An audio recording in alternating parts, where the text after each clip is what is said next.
Hey, folks, and welcome back to Glenn and Adrian's Rock Talk. That's Adrian. And that's Glenn.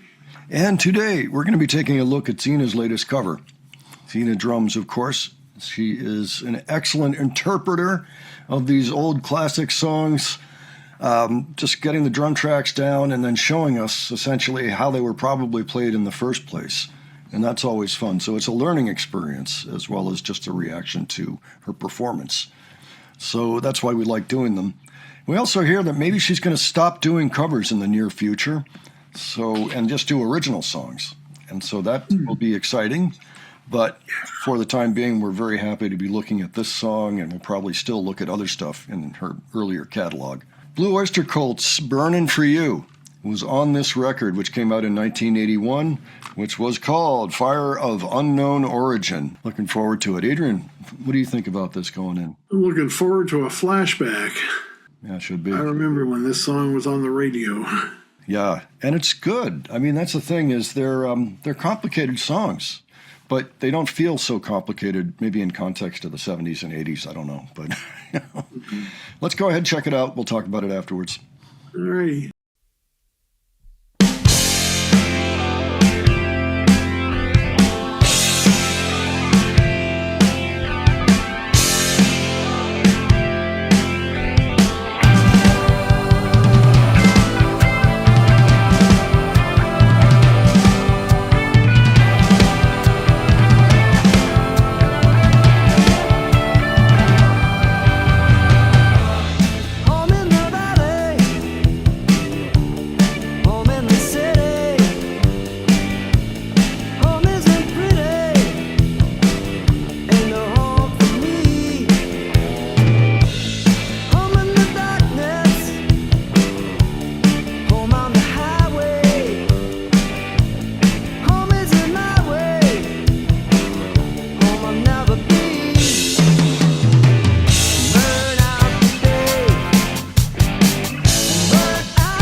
Well, so what'd you think, Adrian? Once again, Sina plays the song perfectly. I can't hear a single note or beat that doesn't belong. Yeah, she killed the part. There's no question about that. And it sounded great. It was nice to hear the song again, too. It's been a little while since I pulled this out and played it. It's a really good, song with a lot of little complex sections that all go together really well. Like it's put together in a very intelligent way, so it works for your ears. But there's a lot of things going on in there. Yeah, bass drum, for example, a lot of parts of it, the snare is used to keep the beat, and the bass drum does the syncopation. Usually it's the reverse. Yeah, that's right. That's a good point. The snare kept things solid, and just was always on the 3, or whatever. Yeah, that second part in the song where it's going, boom, that whole bit is really interesting to me. Because it's very prog-like in a way, but this is very much a pop song. And I think a lot of people maybe even completely forget about that part of the song, until they hear it. And then it goes into the verse, so it sounds simpler than it is, I guess, in some ways. It kind of tricks your ears. Yeah. But there's several different parts that are very distinct in the song. It's not like one of those songs where it's just the same 4 chords over and over again for 3 minutes or whatever. This one has, I don't know, like 5 separate, like completely different parts to it that work really well. It's well constructed. I noticed that during a solo, she just plays a straight rock beat, and that's probably the only part of the song where she does that. That's right. Well, the verse too, Yeah, although she's using the ride cymbal in the verse, which is not something we see all the time. A lot of times drummers will go with the hi-hat, closed hi-hat for verses and things. So the drummer on this was Albert Bouchard. He was fired on the tour after this for whatever reason. And he was one of the original guys. He's a noteworthy drummer. Yeah, at this point, it's still pretty much the original band, but that was it after this one. But yeah, Sina sounded great. Oh, yeah. Yeah, she looks happy as a clam playing this. Mm-hmm. And it's great to be able to actually watch her perform the parts. Like the part I mentioned before, oh, yeah. All of that. It always, you think it's going to build up to something, but that's actually where it's built up, is that section. That's where all the emotion is. And then it gets all let out into the verse, on just the ride cymbal and the basic rock beat. So it's interesting in that aspect of things, the way the song was composed, because you would almost expect something bigger to happen there, but no, they pull back. And also, speaking of pulling back, Sina just doesn't get greedy.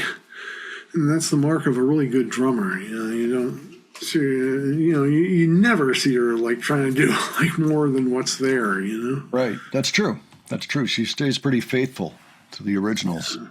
That's wonderful because then you can see what the original drummer was probably doing as well, because she's put in the work to figure that out. By the way, Martin Birch was the producer on this album and on this song. Later famous for doing all the Iron... Well, actually, he was doing them now. Martin Birch, all the Iron Maiden records. Oh. Yeah. Just to give a little bit of background on where the song came from, but Sina's performance was stellar on this. It's like she's a music teacher, in a way. Yeah, she shows herself on the drums. She's got a camera in the bass drum, with her foot and everything. Mm-hmm. You see exactly what's going on. That's right. And that's another thing that's cool about these Sina videos. Mm-hmm. And she makes good choices for what songs to cover too. Yeah. So that's always great. Sure does. Okay, well, folks, why don't you let us know what you thought of this? If you have any particular thoughts we didn't touch on, you can leave those below, or if there's something you want to add to what we were talking about. And if you enjoyed this video, please give it a like, and if you enjoyed the presentation, please subscribe. All right, thanks so much for joining us today. We will catch you on the next one. Take care, folks. See you all later.